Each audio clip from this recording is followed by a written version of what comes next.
बिस्मिल्लाहिर्रहमानिर्रहीम। Hello, welcome back to my channel chemistry zone. आज हम इस वीडियो में क्या चीज़ डिस्कस करने वाले हैं, यहाँ पे मैंने डायरेक्टली आपके पास थर्मल डिफ्यूजन लिख दिया। तो ये मेथड्स हैं, जिसने पीछे वाली वीडियो देखी हुई है प्रीवियस वाली, उसको पता होगा कि हम किस चीज़ के मेथड्स पढ़ रहे हैं। हमारे पास सेपरेशन ऑफ आइसोटोप्स के मेथड हैं कुछ, जो हम बारी बारी स्टडी करें हैं, जिसमें हमारे पास पहले वीडियो में जो ग्राहम डिफ्यूजन लॉ था, ग्राहम डिफ्यूजन मेथड था, जो ग्राहम डिफ्यूजन लॉ पे डिपेंड कर रहा था, वो हमने स्टडी कर लिया था। वो किस चीज़ के लिए था? सेपरेशन ऑफ आइसोटोप्स के लिए था। ये भी सेपरेशन ऑफ आइसोटोप्स के ही हमारे पास मेथड हैं डिफरेंट, जिसमें हमारे पास आइसोटोप को सेपरेट किया जाता है अकॉर्डिंग टू देयर मास। ठीक है, यहाँ पे होता ही मास का डिफरेंस है आपके पास आइसोटोप में, तो हम उसी चीज़ को लेके उसे सेपरेट कर देते हैं। यहाँ पे देखिए हमारे पास सेकंड मेथड जो आ रहा है, thermal diffusion, that is used for separation of isotope in thermal. अच्छा, पहले थर्मल डिफ्यूजन का मतलब क्या है? थर्मल का मतलब होता है हीट। डिफ्यूजन का आपको पता है कि आपके पास किसी चीज़ का डिफ्यूज़ होना मीन्स कि आपके पास सेपरेट होना। आपको पता होगा कि कोई चीज़ डिफ्यूज़ कैसे होती है, डिफ्यूजन क्या चीज़ है, क्योंकि हम ग्राहम लॉ डिफ्यूजन में भी ये चीज़ डिस्कस कर चुके हैं। ठीक है, अब यहाँ पे देखिए कि आपके पास in thermal diffusion the heat is use for separation of isotopes. अब आपके पास यहाँ पे थर्मल डिफ्यूजन होगी किस चीज़ को सेपरेट करने के लिए? आइसोटोप की हम सेपरेशन कर ले, उसके लिए मेथड होगा। यहाँ पे आपके पास डायग्राम है। डायग्राम में देखें कि एक सिलेंड्रिकल ट्यूब लिया गया है जिसमें मिक्सचर ऑफ आइसोटोप डाला गया। लेट सपोज मैंने यहाँ पे क्लोरीन का मिक्सचर डाल दिया आइसोटोप का। यहाँ अब आपके पास सिलेंड्रिकल ट्यूब है जिसके दरमियान में मैंने इलेक्ट्रिकल हीटेड वायर लगा दिया, मीन्स के हीट प्रोड्यूस करने का कोई ज़रिया लगा दिया।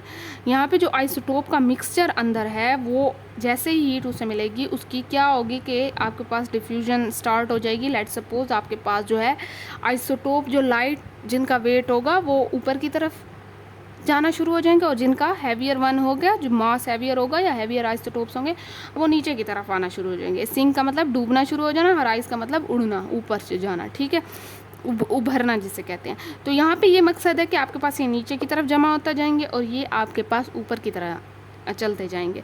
अब यहाँ पे देखें आपके पास यहाँ पे वर्किंग क्या है। वर्किंग प्रिंसिपल अगर आप लोग देखें तो वो कहते हैं आपके पास वर्किंग में हमारे पास यहाँ पे देखें A long vertical tube with an electrical heated wire running down to its axis is used। आपके पास एक लॉन्ग वर्टिकल ट्यूब, ये देखें इसके अंदर ये वायर आपके पास जो है ये डाउन टू इट्स एक्सिस जो है ये यूज़ की गई है, जो कि हीटेड है। इलेक्ट्रिकल हीटेड वायर मीन्स कि आपने से करंट दिया और ये गर्म होना स्टार्ट हो गई।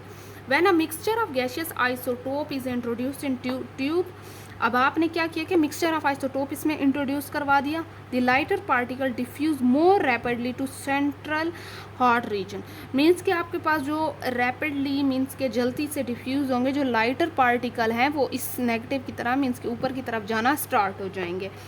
Here they are carried upward by the convection current. The heavier particles on other hand travel to the cooler inner surface of the tube। अच्छा, यहाँ पे देखें कि आपके पास ये पॉजिटिव है, ठीक है, और ये नेगेटिव है। तो आपके पास लाइटर जो है वो नेगेटिव मीन्स के हॉट की तरफ स्टार्ट होना शुरू हो जाएंगे, और ये जो कूलर एंड है, ये जो आपके पास पॉजिटिव एंड है हैवियर वन, इसकी तरफ आना स्टार्ट हो जाएंगे। ठीक है, अब यहाँ पे देखिए कि and sink to the bottom, obviously यहाँ जमा होना स्टार्ट हो जाएंगे। Thus the lighter isotope collect at the top and heavier one at the bottom. अब आपके पास सिंपल यही है कि डिफ्यूजन होगी, हैवियर नीचे आ जाएंगे, लाइटर ऊपर चले जाएंगे। यहाँ पे क्लोरीन के जैसे 35 और 37 या फ्लोराइड ऑफ यूरेनियम जो हम कर रहे थे, हमने पीछे भी उसको सेपरेट करने का ग्राहम डिफ्यूजन लॉ देखा था, और हम यहाँ पे मेनली क्लोरीन को अलग करने के लिए और फ्लोराइड ऑफ यूरेनियम को अलग करने के लिए ये मेथड यूज़ करते हैं। ठीक है, अब आ जाते हैं थर्ड मेथड पे, दैट इज़ डिस्टिलेशन। आपके पास यहाँ पे डिस्टिलेशन का मेथड है। ठीक है, ये देखें यहाँ पे आपको नज़र आ रहा है। चलें यहाँ पे देखें कि आपके पास द लाइटर डिस्टिलेशन क्या चीज़ है। आपके पास किसी चीज़ को अलग करना by the process of distillation. यहाँ पे मैंने आपको डायग्राम भी बता दिया, ये मैंने सिंपल में लिखा है, इससे मज़ीद मैंने कोई लंबा नहीं किया, लेंथी नहीं किया। ठीक है, the lighter isotope will distil over the first leaving the heavier one behind. अच्छा, यहाँ पे जो आपके पास क्या चीज़ होगी, डिस्टिलेशन होगी। जो लाइटर आइसोटोप्स होंगे वो पहले आपके पास डिस्टिलेशन शो करेंगे किस चीज़। अच्छा, यहाँ पे डिस्टिलेशन होती क्या है? डिस्टिलेशन एक प्रोसेस है जिसमें आपके पास अकॉर्डिंग टू देयर मास जो है किसी भी चीज़ को, आपने कभी सुना हो फ्रैक्शनल डिस्टिलेशन, आप तो ये टू दी मास जो है हम क्या कहते हैं कि मास की बेस पे आप अलग करते हैं। फ्रैक्शनल डिस्टिलेशन में ये है कि आपके पास क्रूड ऑयल लेते हैं, आपने कोई छोटी क्लासेस में ये चीज़ पढ़ी भी होगी कि क्रूड ऑयल जो है वो लेते हैं, ये जो हमारे पास तेल निकलता है ज़मीन से, इसे लेते हैं, इससे फ्रैक्शनल डिस्टिलेशन के ज़रिए अलग करते हैं। वो कैसे करते हैं कि आपके पास एक चैम्बर होता है, उसमें आपके पास डिफरेंट जो है उसे हीट करते हैं नीचे से। अब लेट सपोज क्रूड ऑयल में बहुत सारी मिक्सचर हैं चीज़ों का, तो वो according to their boiling point, according to their boiling point जो होता है ना, वो उड़ते जाते हैं, अलग होते जाते हैं उस चैम्बर में। अब उसमें जो 100 वाला होगा, 100 वाला आके वो क्या होगा, 100 वाले जैसे उसका हीट 100 तक पहुंचेगी, मीन्स के वाटर हो गया है, तो वो वाटर जो है वो अलग होता जाएगा, उसका जो है वो आउटलेट लगा होगा, वो वहाँ से निकलता जाएगा। फिर उससे 120 वाली कोई चीज़ होगी अगर उसमें, तो वो 120 पे निकल जाएगी। वो 150 वाली होगी, तो जैसे कैरोसिन ऑयल हो गया है हमारे पास, पेट्रोलियम हो गया, ये अपने अपने टेम्परेचर जब इनका आता है, इनका बॉइलिंग पॉइंट आता है, राइज होता है, तो वो वहाँ पे निकलते जाते हैं, तो इसे कहते हैं कि ये डिस्टिलेशन हुई है। ठीक है, मीन्स कि आपने इसे अलग कर दिया। तो यहाँ पे भी डिस्टिलेशन का यही प्रोसेस है कि आपके पास जो है कौन सा आइसोटोप कब कैसे आपके पास इवेपोरेट होके वहाँ से अलग हो जाता है। यहाँ पे देखिए कि यहाँ पे इसका क्या हमारे पास वर्किंग है या क्या प्रिंसिपल है। The lighter isotope will distil over first, आपके पास यहाँ पे डिस्टिलेशन में लाइटर जो आइसोटोप होंगे जिनका मास कम होगा वो क्या होंगे, वो डिस्टिल पहले हो जाएंगे और पीछे रह क्या जाएगा, हैवियर वन। ठीक है, the isotope of mercury were separated by this method. Mercury is liquid at room temperature, आपको पता है ना, एक ऐसा मेटल है जो रूम टेम्परेचर पे लिक्विड है। तो हम मेनली मर्करी को जो है क्या करते हैं कि आइसोटोप ऑफ मर्करी को सेपरेट करने के लिए ये मेथड यूज़ करते हैं। The frozen mercury from the cooled surface is removed, आपके पास जो फ्रोज़न मर्करी होती है जो कूल सरफेस से हम रिमूव करते हैं, cool surface is removed, melted and evaporated under a vacuum, again the whole process is repeated several times to separate the isotope of mercury. आपके पास यहाँ पे क्या किया गया है कि आपके पास यहाँ पे फ्रोज़न मर्करी जो है वो आपके पास रिमूव की गई है एक कूल सरफेस, ठंडी सरफेस से ऊपर, फिर उसे मेल्ट किया गया है, फिर उसे इवेपोरेट किया गया है।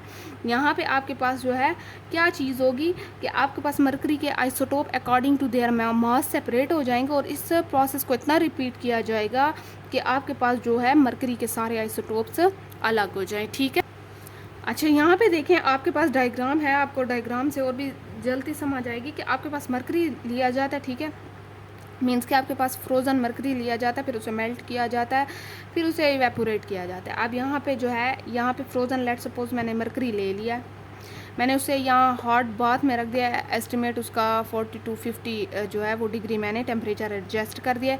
ऑब्वियसली जब फ्रोज़न मर्करी होगा तो वो हमारे पास मेल्ट होगा। ठीक है, अब आपके पास मेल्ट होगा तो और भी टेम्परेचर जैसे आता जाएगा वो इवेपोरेट होना शुरू हो जाएगा और ये सारा अंडर वैक्यूम हो रहा है प्रोसेस। ठीक है, अब यहाँ पे देखें कि आपके पास ये मर्करी है, यहाँ पे लिक्विड एयर आपके पास रखा हुआ है और यहाँ पे आपके पास जो मैंने आपसे पहले भी कहा है कि जो लाइटर होंगे वो क्या होंगे, चलती डिस्टिल होना शुरू हो जाएंगे, तो वो ये लाइटर वाले उड़ना शुरू हो गए और ये हैवियर वाले अलग, तो हैवियर वाले यहाँ से अलग हो जाएंगे, लाइटर वाले यहाँ पे आपके पास अलग हो। ये वैक्यूम पंप है आपके पास एडजस्ट करने के लिए। यहाँ पे देखें, अब ये तो प्रोसेस आपको आई होप से समझ आ गया होगा। यहाँ पे अगला जो है वो है अल्ट्रा सेंट्रीफ्यूज। अब अल्ट्रा सेंट्रीफ्यूज में क्या होता है, आपको पता है कि सेंट्रीफ्यूज मशीन किस लिए होती है। सेंट्रीफ्यूज में आप जो है क्या करते हो, सेंट्रीफ्यूज करते हो, वहाँ पे आपके पास जो हैवियर होते हैं वो सेटल डाउन हो जाते हैं या सेपरेट हो जाते हैं लाइटर वन से। ठीक है, ये ओवरऑल मैंने आपको सेंट्रीफ्यूज का बताया। अब इसमें हमारे पास आइसोटोप को अलग करने के लिए प्रोसेस में क्या होगा, the mixture of isotope is rotated, यहाँ पे आपके पास रोटेट किया जाता है सेंट्रीफ्यूज में। ठीक है, rotated in a high speed centrifuge machine होती है जिसमें आपके पास तेज़ी से घुमाया जाता है, रोटेट किया जाता है और इस तेज़ी से रोटेट करने में ही सेपरेशन होती है। तो वो कहते हैं कि जो मिक्सचर ऑफ आइसोटोप है, लेट सपोज मैं किसी भी चीज़ का मिक्सचर ले रही हूँ, लेट सपोज मैं यूरेनियम यहाँ पे लिखा हुआ है 235 238 का जो है मिक्सचर लेके अंदर डाल रही हूँ सेंट्रीफ्यूज में और उसे रोटेट कर रही हूँ हाई स्पीड पे। The heavier isotope is concentrated at the periphery, means कि आपके पास जो है हैवियर क्या होगा, सेपरेट हो जाएगा किससे, लाइटर वन से। The separation depend essentially on the molecular mass and not its square root, causing better separation. The gaseous fluoride of uranium 235 and 238 have been separated by this method। यहाँ पे देखें कि आपके पास वो कहते हैं कि आपके पास जो हैवियर वन होंगे वो क्या हो जाएंगे, वो आपके पास नीचे जमा हो जाएंगे या सेपरेट हो जाएंगे, और ये चीज़ डिपेंड कर रही है मास पे। हमने पहले ये पढ़ा था कि ग्राम डिफ्यूजन लॉ में उसके स्क्वायर रूट पे डिपेंड करी थी, लेकिन यहाँ पे स्क्वायर रूट नहीं है, सिर्फ मॉलिक्यूलर मास की बात की गई है, सिंपल मॉलिक्यूलर मास की बात की गई। और वो कहते हैं कि इस चीज़ से बड़े ही बेटर तरीके से हमारे पास सेपरेट हो सकते हैं, स्पेशली जब हम गैशियस फ्लोराइड ऑफ यूरेनियम जो है यूरेनियम के फ्लोराइड को अलग करते हैं तो हम ये मेथड यूज़ करते हैं। ठीक है, तो ये सेंट्रीफ्यूज का अगर आप थोड़ा सा मेथड देख भी लें तो उसमें भी ये है कि हाई स्पीड पे रोटेट करवाया जाता है आपके पास, और जो है आपके पास जो मेन कंपोनेंट होते हैं लाइटर वन ऊपर आ जाते हैं, बाकी जो है वो नीचे सेपरेट होकर सेटल डाउन हो जाते हैं। ठीक है, तो यही चीज़ आपके पास है, इसी तरीके से अलग किया जाता है। मतलब आप फ्लोराइड ऑफ यूरेनियम कोई भी ले लें तो आप उनके आइसोटोप को इस तरीके से अलग कर सकते हैं। बाकी सेपरेशन ऑफ मॉलिक्यूलर मास पे डिपेंड करिए, not on square root of molecular mass. तो आई होप सो आपको ये सिंपल मेथड समझ आ गए होंगे। हमारे पास आज के इसमें मैंने बहुत ही शॉर्ट करके आपको 3 जो है मेथड बता दिए हैं, हमारे पास ओवरऑल 4 मेथड हो गए हैं। तो अगले जो है मेथड देखेंगे अगली वीडियो में, अब तक इतना काफ़ी है, फिर मिलते हैं, अल्लाह हाफिज़।